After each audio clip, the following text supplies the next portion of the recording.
Hello, I'm Steve Borden. Many of you know me as Sting, WWE Hall of Fame wrestler. For more than 20 years, I fought the biggest, baddest wrestlers in the world, but I never had to overcome the odds that thousands of felons face when released from prison. One word defines the problem.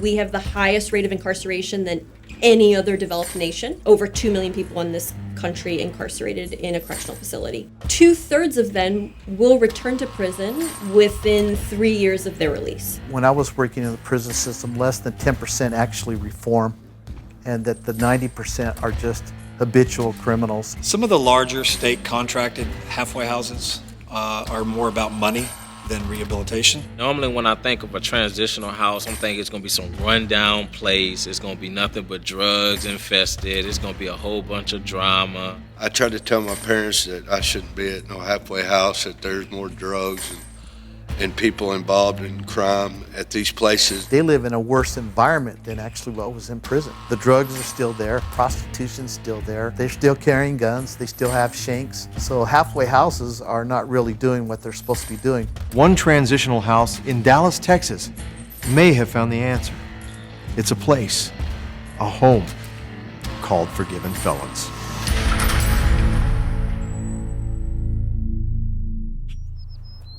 Got to make some shirts. You ready? We got almost 30 shirts to make. Yep. It's going to be fun. All right. Okay. Yep. Spread it out. Yep. Okay. And then we want to make sure that this is right in the middle. So we need to scoot it over. Here, let me hit that. Scoot it over just a little bit. Here we go. Ready to go. All right, you tell me when it beeps. You ready? 2, 1. All right, push it up. Good job. All right. Perfect. Perfect. All right, we're going to peel it off. A lot of these guys, when they first get out of prison, this is one of the first shirts we give them. Wow. And another shirt made, helping people with a past realize their future. I want the egg where you just poke the middle. Oh, yeah, that's the runny egg. That's the good one. I like that one too. Literally hundreds of applications a month are sent to us by people in prison. We also send them a letter that just lets them know that I've been there where they are, and I sat right there wearing those same clothes, same shoes, ate the same food, and that I don't play games. Most of the time we are answering letters like this one. Says, I'm a man of God that made some very bad mistakes in my past, and I need a safe Christian-based environment to parole to. I've acquired a GED and Associates in Arts degree, and have taken vocational trade school, and that's good. It's somebody you can come alongside in their action plan. Try to keep it at 8 to 9 residents, right? Yeah, we can house 10 guys, and so it's definitely, we're one of the few that do not have a specific time frame in which they have to stay there. Some guys get out and they already have a job lined up, they already have a vehicle, they have family support. They just can't, they don't have an address. You know, maybe they were divorced. They got divorced after they went in, and now they don't have a home. So they just need an address. They need 30 days to find their own place. If that's all they need and we can help them in 30 days, then that's what we want to do. And as you can tell, most of the time I'm doing this work while we're eating dinner. Sometimes life gets so busy that Jessamy does a lot of the paperwork as well. She does all the bookkeeping for Forgiven Felons. And a lot of times we have to do it around the kids. And it's because it's a part of our life. It's Forgiven Felons is the Gums, and the Gums is Forgiven Felons. Since the Forgiven Felons House opened in 2012, more than 100 men have transitioned back into society. Its recidivism rate is an astonishing 8%. That's 72% below the national average over the same 7 years. I had to learn more. I needed to listen to their stories, and they needed to hear mine. In 1985, I was living the California life out in SoCal. The sunshine, the beach, the palm trees. I was bartending, I was bouncing in a nightclub, I was doing some competitive bodybuilding, I was taking steroids, I was partying, I was drinking alcohol, I was doing cocaine. And I co-owned a Gold's Gym in Southern California, and one day a little Jewish guy came in and he wanted to break into pro wrestling, and he had 4 big guys with him, and one of the guys ended up quitting, so he had to try to find that 4th guy. And he finally asked me after about a month, he said, "What about you? You want to try this?" And I thought, this is something I want to try.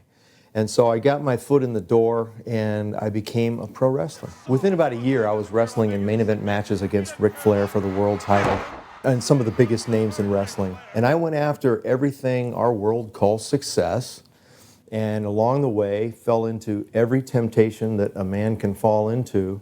I mean, I fell into all of them. I feel like I was close to having a nervous breakdown at that particular time because I had over 400 companies making a variety of products with my name and my likeness on it. Vince McMahon wanted me to come to WWE. At the time I was with WCW, and you know, Turner wanted to keep me over here, and TV companies and radio companies, and you know, the pills and the alcohol, it was all catching up to me, and everything was slipping through my fingers. You know, the mighty and powerful Sting with all the money. Referee can't do that!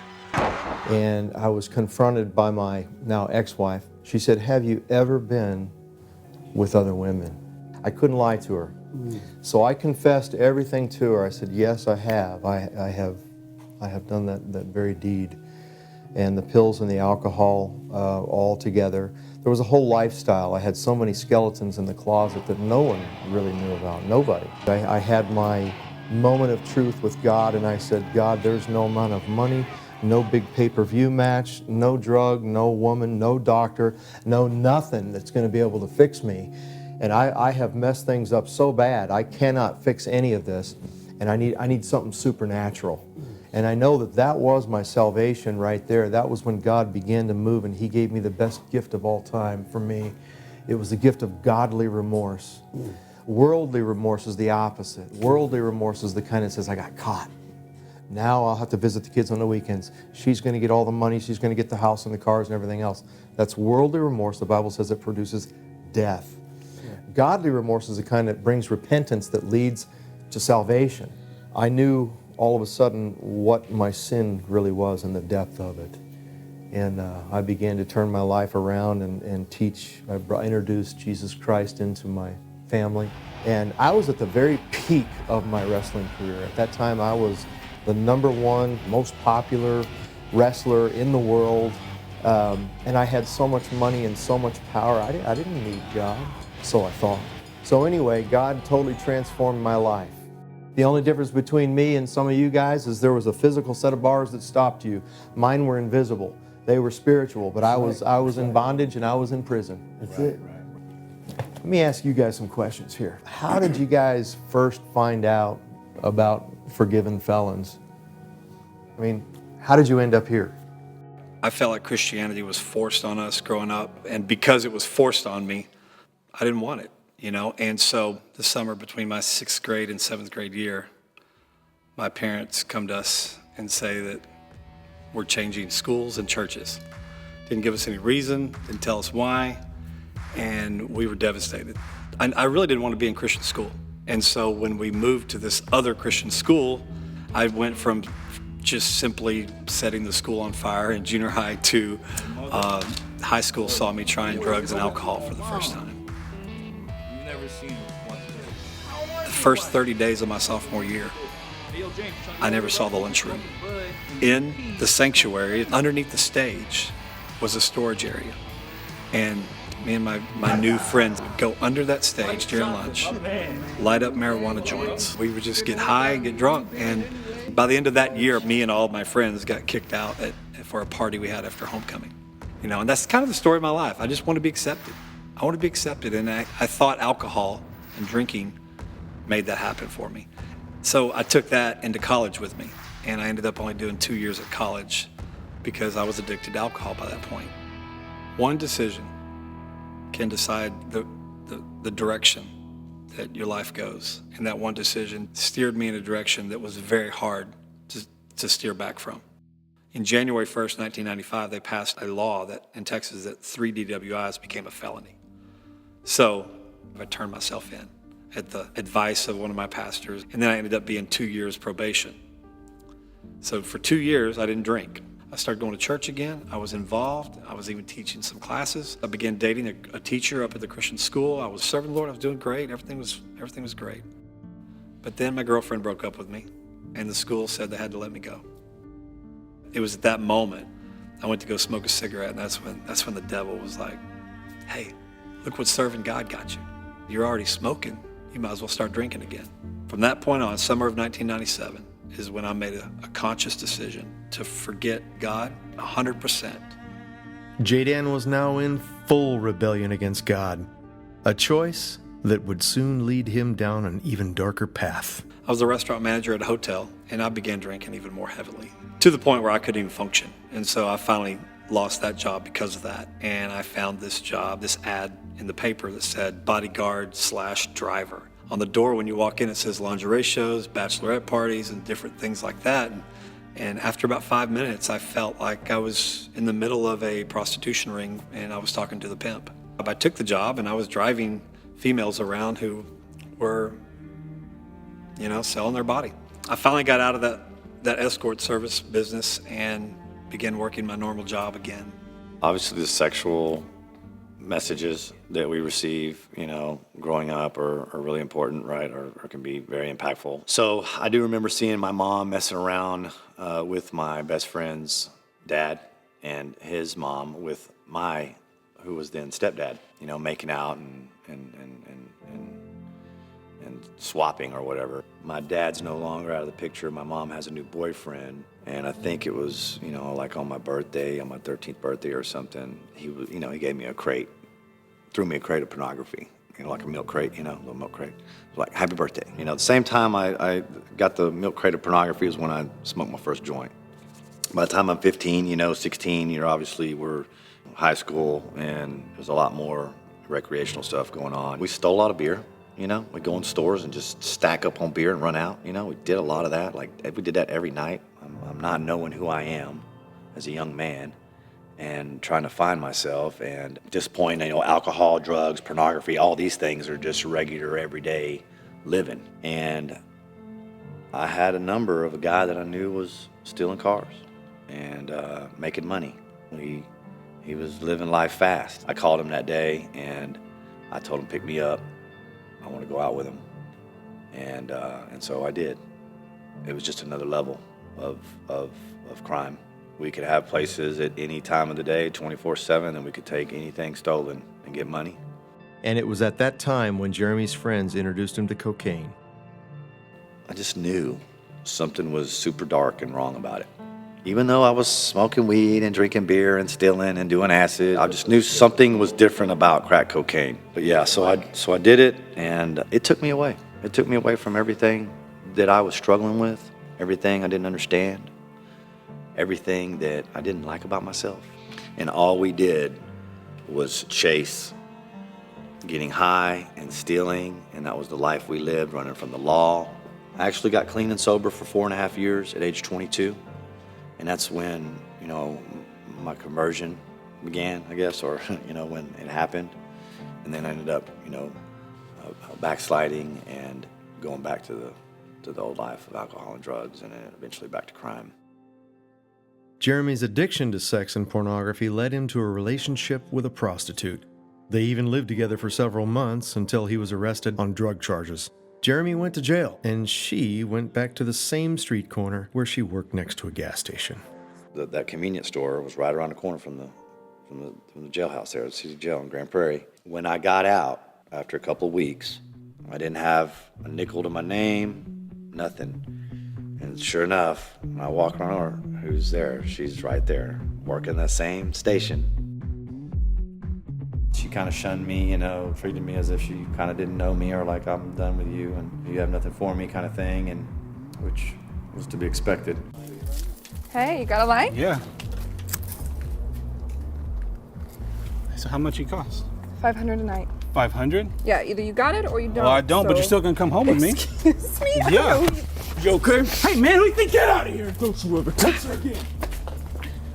That whole lifestyle like that it's very ruthless. Hey, sugar.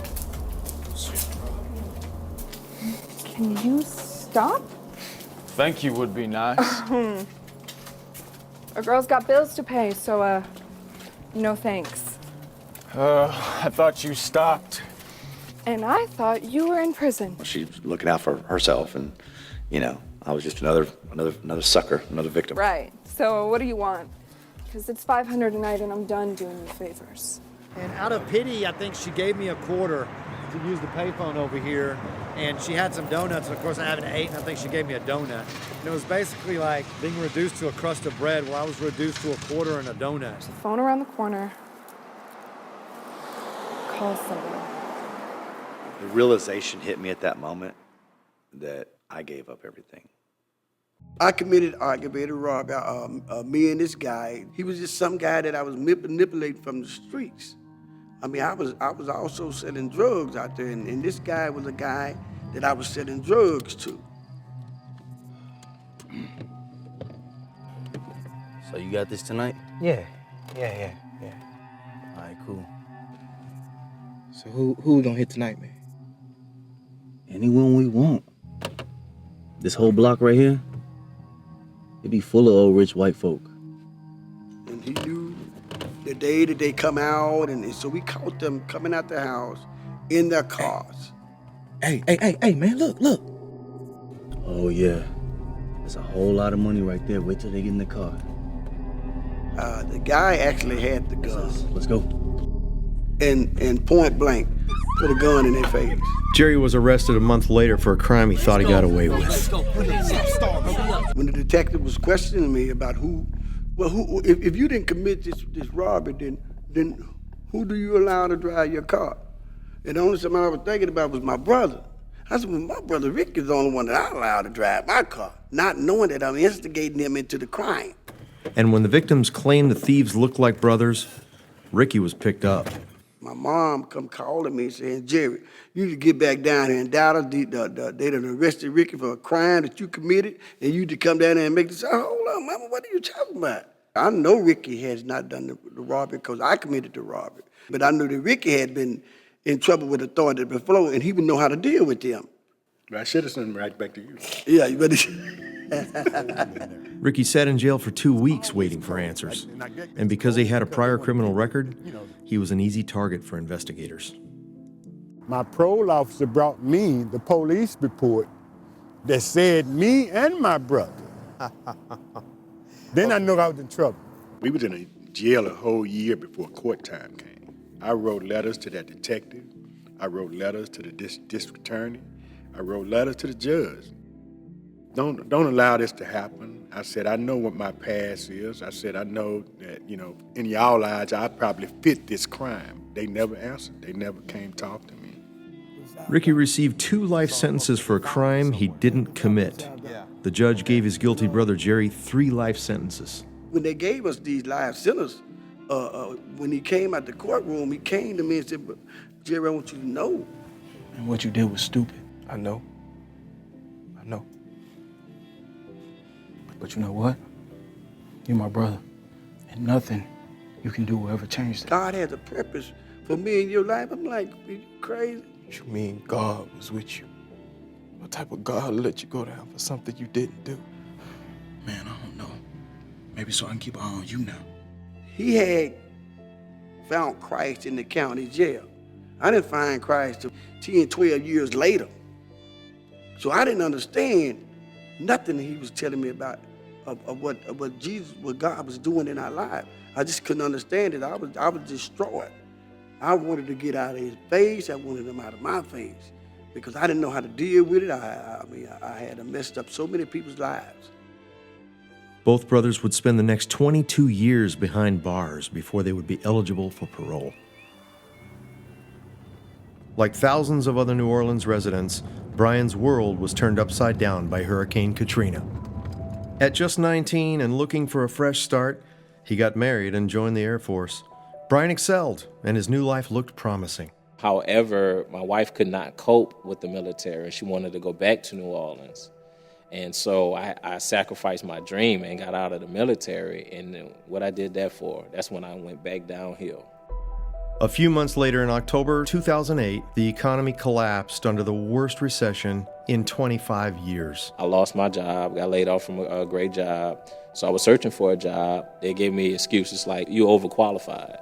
I'm like, when has that ever been a problem? So what did? I turned to the streets, which is backwards, because you would think it's more honoring flipping a burger than going out robbing people.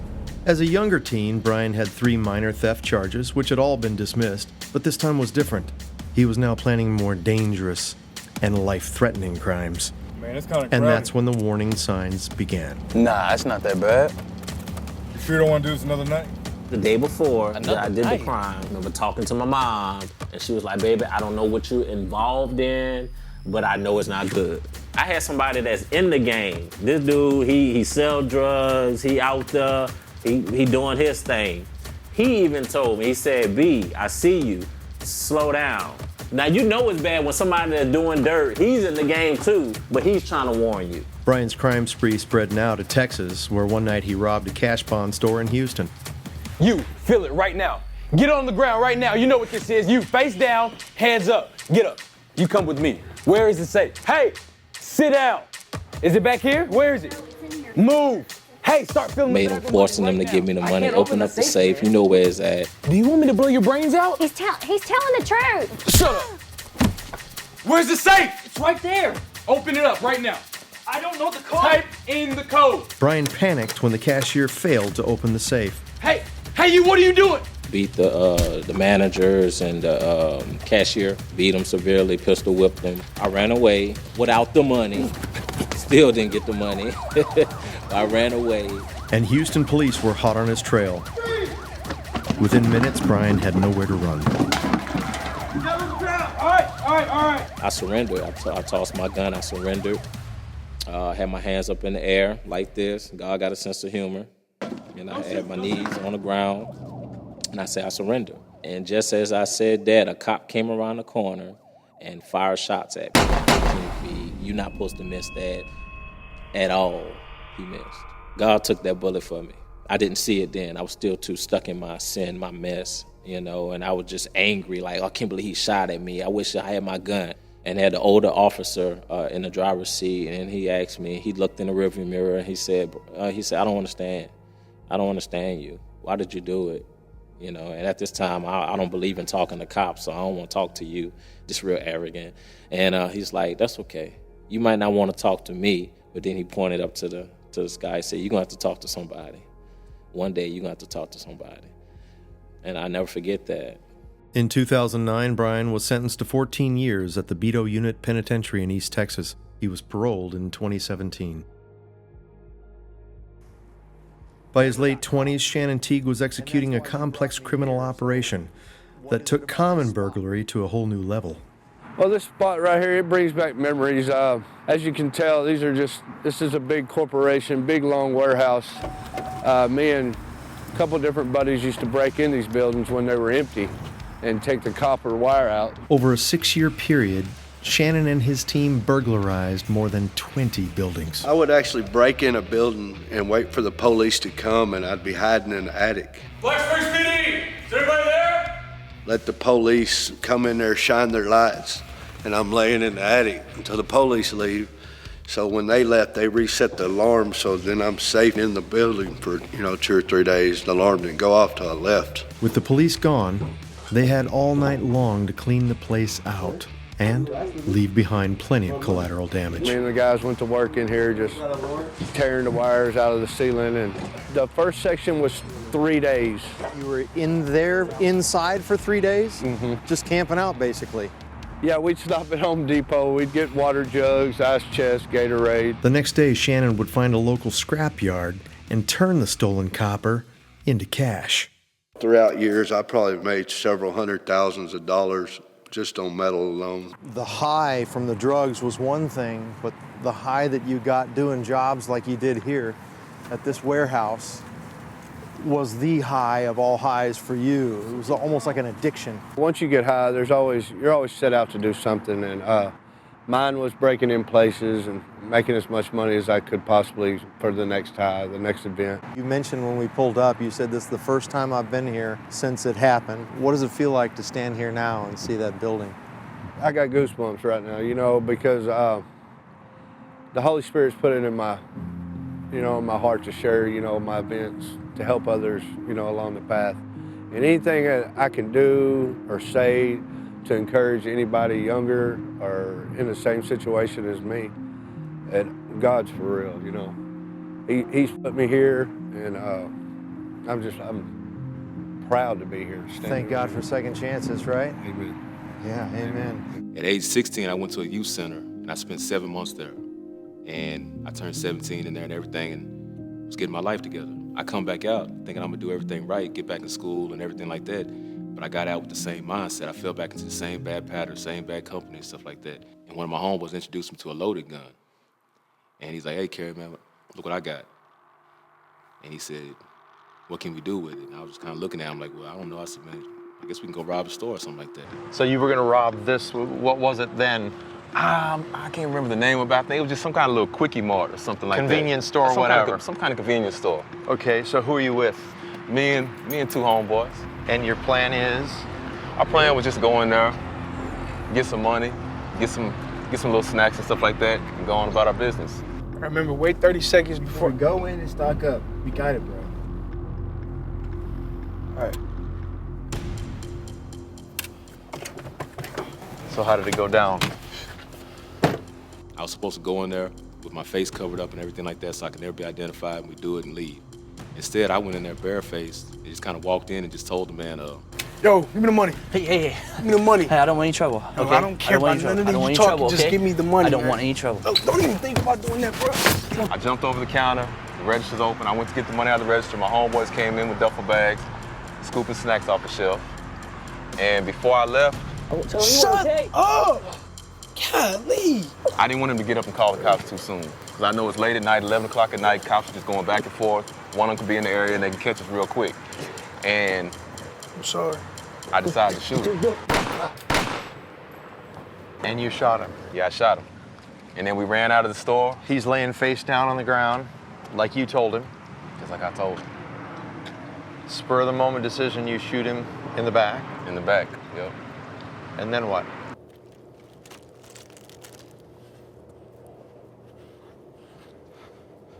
Come on, man, we gotta go. Yo, come on, Chris. we were on Crime Stoppers. Our face was all over the news because I didn't realize, because I'm not a good criminal, that there was a camera right above my head. And got a perfect view of my face, and I had left a picture-perfect handprint on the counter because I didn't have any gloves on, so everything just pointed directly back to me. By his late 20s, J-Dan's alcohol addiction was consuming his life. For 2 years, he drove above the legal limit every day. Late one night in 2001, he was heading home on this stretch of highway south of Dallas. About 12:45 a.m., I was coming up this service road, and evidently, from the police reports and what I was told, I was driving 95 miles an hour. I guess the highway patrol had been following me for a while, since the club probably. And this stretch of road just kind of veered over towards that pawn shop. So it went over the top of Interstate 35, right? Right. So it went over.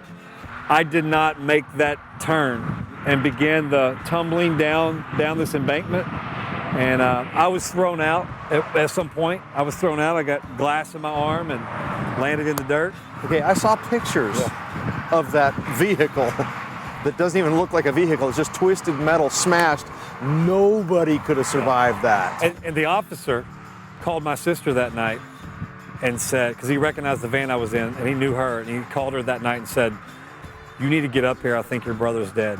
Later that morning, police told him the news. You're lucky to be alive, sir. I do have some pictures to show you. They're evidence. I'll have to take them with us. But as far as we're concerned, we consider it a miracle that he's still alive. We're good to go. After the officer left the room, J-Dan figured it was time for him to leave as well. Fine. J-Dan. No, yeah. Hey, J-Dan, wait, listen to hold the on. doctor. Do you know that if you're going to leave, it's going to be against medical advice? J-Dan. No, I don't care. Blind to the miracle that he was even alive, J-Dan bolted out the hospital in search of more booze. It was a long, dark time in my life, but I look back now and I see that God had his hand on me. This yellow house, there's some history here with you, right? Yeah. What happened? This house represents where I was living when I got into my wreck that almost killed me, my 4th DWI and my 5th DWI. And I was living here in all those houses and all those times. And the 4th DWI I was pulling up right down the street, pulling over in front of the house. I'm home. And all of a sudden, red and blue lights behind me. And officer gets out. He's like, "Where are you headed?" I'm like, "Well, I'm nowhere, I'm home." He's like, "Oh, you live here?" "Yes, sir." "Well, how much you been drinking tonight?" "Well, one or two drinks." "All right, well, I need you to step out of the car." And so I passed all his field sobriety tests. I did all the standing element, all the stuff. I passed them all. Yeah. First time ever, and only time I ever passed them all. He said, "Well, I want you to blow into this breathalyzer." And I said, "Well, no, I'm not going to do that." So he said, "Well, I'm going to have to arrest you." I said, "For what?" He said, "Well, refusing to blow into a breathalyzer and suspicion of drunk driving." And my lawyer actually called me one day and said, "Hey, I'm going to get this DWI dismissed." I was so excited. And when alcoholics find something to celebrate, they celebrate by going to get drunk.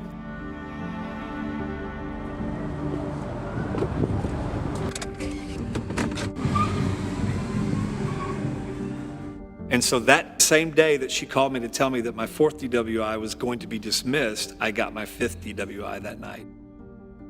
Judge Thomas Bleeker presiding. He read my sentence for the 4th DWI, 5 years in the Texas Department of Criminal Justice. And for your 5th DWI, 5 years in the Texas Department of Criminal Justice.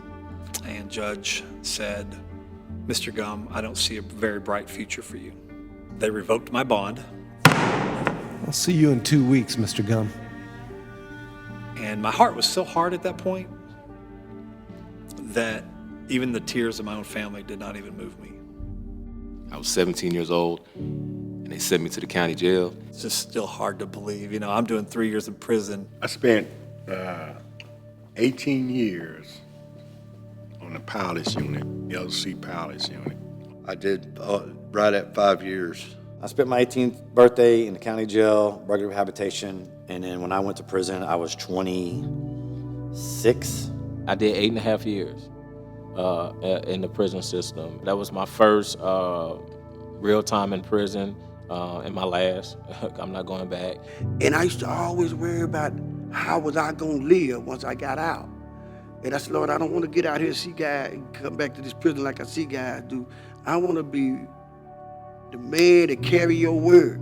Prison kind of functions as a microcosm for society. It's its own little mini society in which inmates kind of form their own hierarchies. There's inmates who serve as leaders, kind of control the units and kind of control the prison. So gangs are based off of color. So when an inmate goes into the facility in order to survive, they're generally picked up by the gang of their color. I get to prison and my heart is just still as hard as can be.